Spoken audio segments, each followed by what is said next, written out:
नमस्कार विद्यार्थी मित्रांनो, मी विश्वनाथ तंबाके सर. आज आपल्या सर्वांचं इझी इंग्लिश ग्रामरच्या या भागात मनपूर्वक स्वागत करतो.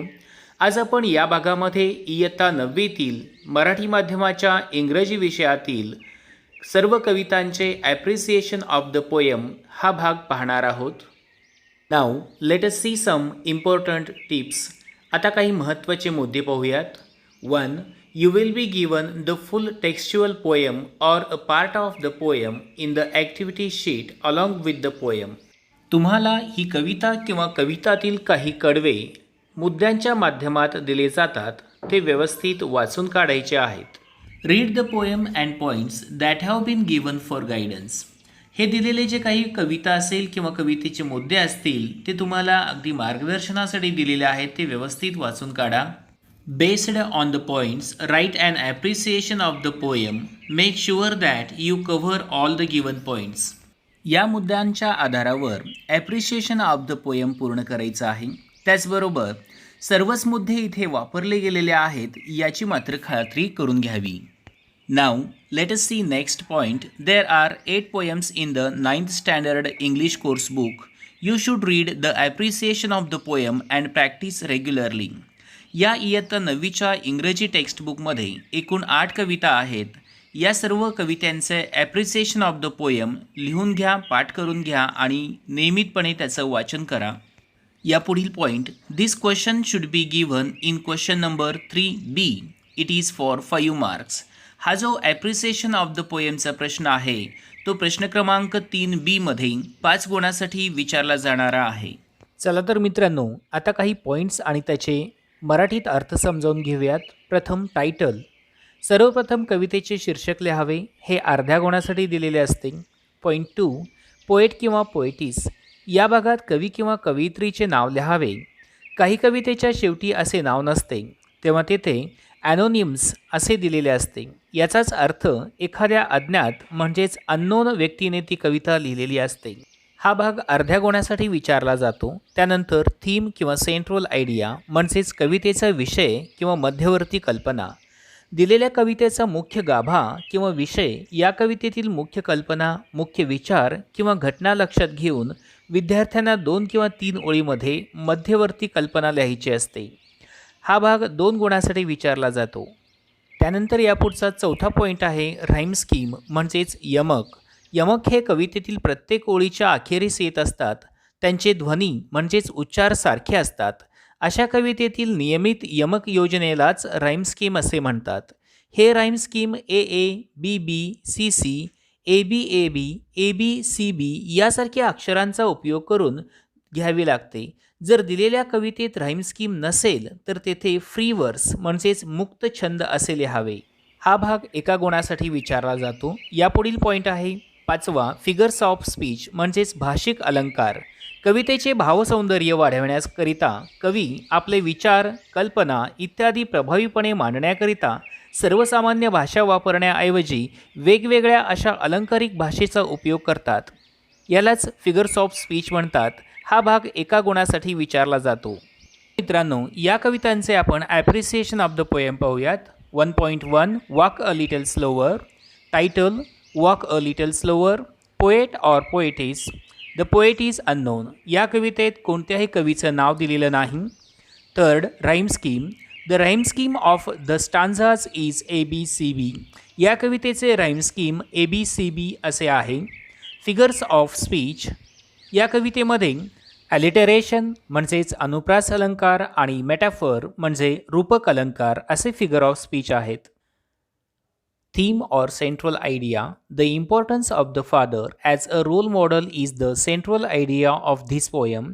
The child in this poem wants to observe and imitate the life led by his father. Hence, the child requests the father to be more considerate towards his or her needs.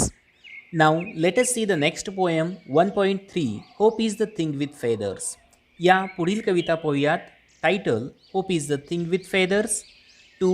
Poet or poetess. The poet's of this poem is Emily Dickinson.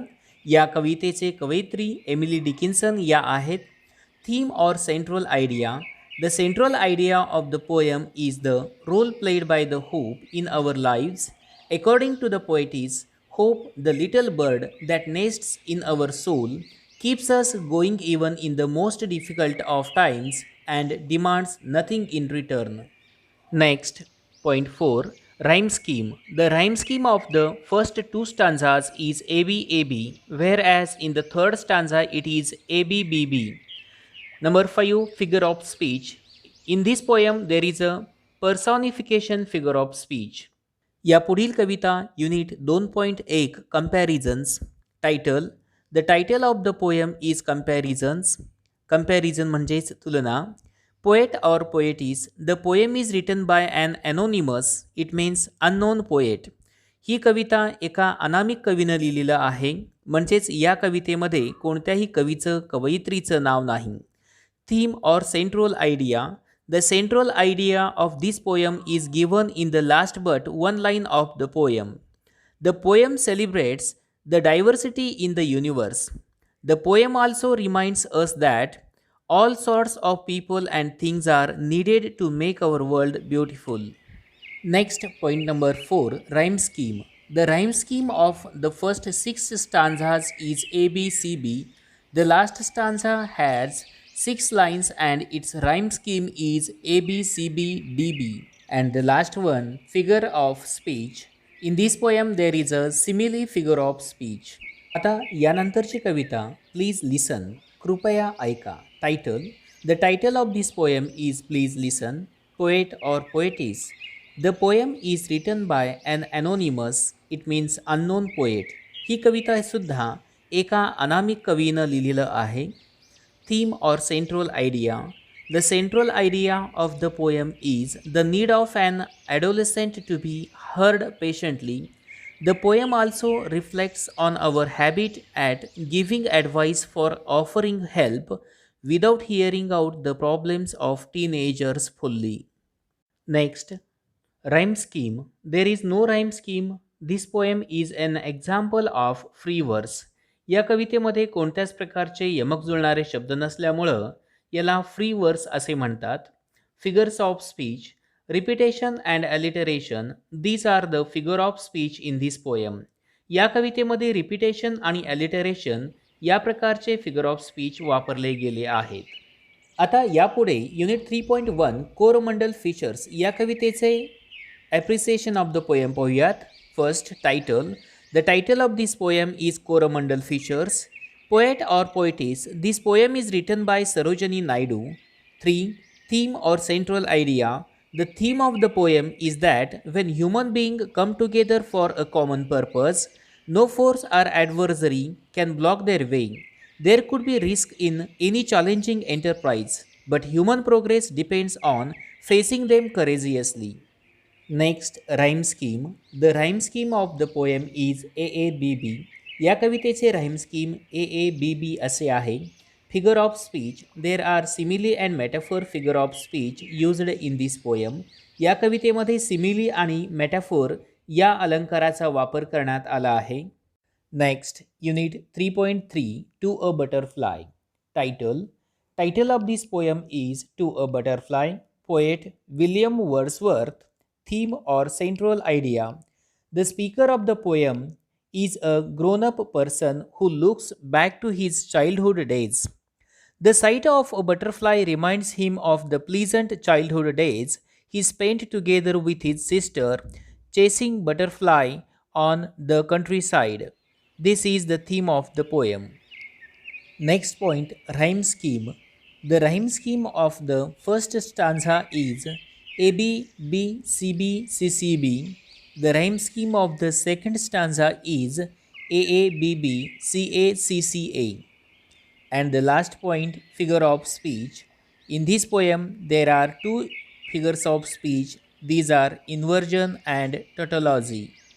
या कवितेतील पहिल्या स्टांजाचा rhyme scheme हा ABBCBCCB असा होतो, तर त्याचबरोबर दुसऱ्या स्टांजाचा rhyme scheme मात्र बदलतो आणि तो राईम स्कीम होतो AABBCACCA. त्याचबरोबर या कवितेमध्ये इन्व्हर्जन आणि टोटोलॉजी या फिगर ऑफ स्पीचचा वापर करण्यात आला आहे. यापुढील कवितेचा प्रकार युनिट 4.1 व्हॉट इज सक्सेस. यश म्हणजे काय. Title what is success. Poet Ralph Waldo Emerson. Theme the theme of the poem is quite evident from the title of the poem itself. The answer to the question posed in the title. The poet defines success as precisely as possible in the lines. Now let us see next point. Rhyme scheme.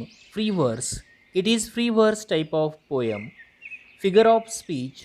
In this poem there are two figures of speech used. Those are repetition and euphemism. आता next यापुढील कविता unit 4.3 silver. Title silver. Poet Walter de la Mare. Theme or central idea. The poem is about a moonlight night. The silvery light of the moon covers the whole earth and everything on it looks silvery. The poem stands out for its rich and visual imagery. या पुढील point आहे rhyme scheme. The rhyme scheme for the first two stanza is AABB. The rhyme scheme for the final stanza is AABBCC. Next figure of speech. Simile and पर्सॉनिफिकेशन. या कवितेमध्ये simile आणि पर्सॉनिफिकेशन हे figure of speech वापरले गेले आहेत.